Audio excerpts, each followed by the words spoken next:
சேலத்தில் இருந்து திருப்பூர் நோக்கி பயணிகளுடன் சென்று கொண்டிருந்த அரசு பேருந்து பல்லடம் அடுத்த காளிவேலம்பட்டி பிரிவு அருகே விபத்துக்குள்ளானது. ஓட்டுநர் தெய்வம் இயக்கிய பேருந்து சாலையில் திடீரென திரும்பியதாக கூறப்படும் தனியார் பள்ளி பேருந்தை தவிர்க்க முயன்றபோது கட்டுப்பாட்டை இழந்தது. இதனால் அரசு பேருந்து சாலையோரத்தில் இருந்த பேக்கரிக்குள் நேரடியாக புகுந்தது. பேருந்து வேகமாக வருவதைக் கண்ட பொதுமக்கள் மற்றும் கடையில் இருந்தவர்கள் உடனடியாக அலறியடித்து வெளியேறியதால் பெரும் உயிரிழப்பு தவிர்க்கப்பட்டது. பேக்கரியின் முன்பகுதி முழுவதுமாக சேதமடைந்தது. இந்த விபத்தில் அதிர்ஷ்டவசமாக யாருக்கும் உயிரிழப்போ அல்லது பெரிய காயங்களோ ஏற்படவில்லை. பேருந்தில் இருந்த பள்ளி மாணவர்களும் பாதுகாப்பாக மீட்கப்பட்டனர். சம்பவ இடத்தில் பொருத்தப்பட்டிருந்த சிசிடிவி காட்சிகள் தற்போது வெளியாகி சமூக வலைதளங்களில் வேகமாக பரவி வருகிறது.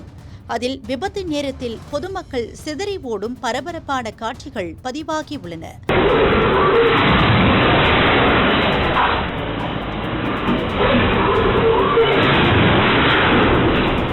தகவல் அறிந்து வந்த பல்லடம் காவல்துறையினர் சம்பவ இடத்தில் விசாரணை மேற்கொண்டு வருகின்றனர். முதற்கட்ட விசாரணையில் தனியார் பள்ளி பேருந்தின் திடீர் திருப்பமே விபத்துக்கு காரணமாக இருக்கலாம் என கூறப்படுகிறது. சம்பந்தப்பட்ட வாகனங்கள் மற்றும் ஓட்டுநர்கள் மீது நடவடிக்கை எடுக்கப்படும் என எதிர்பார்க்கப்படுகிறது.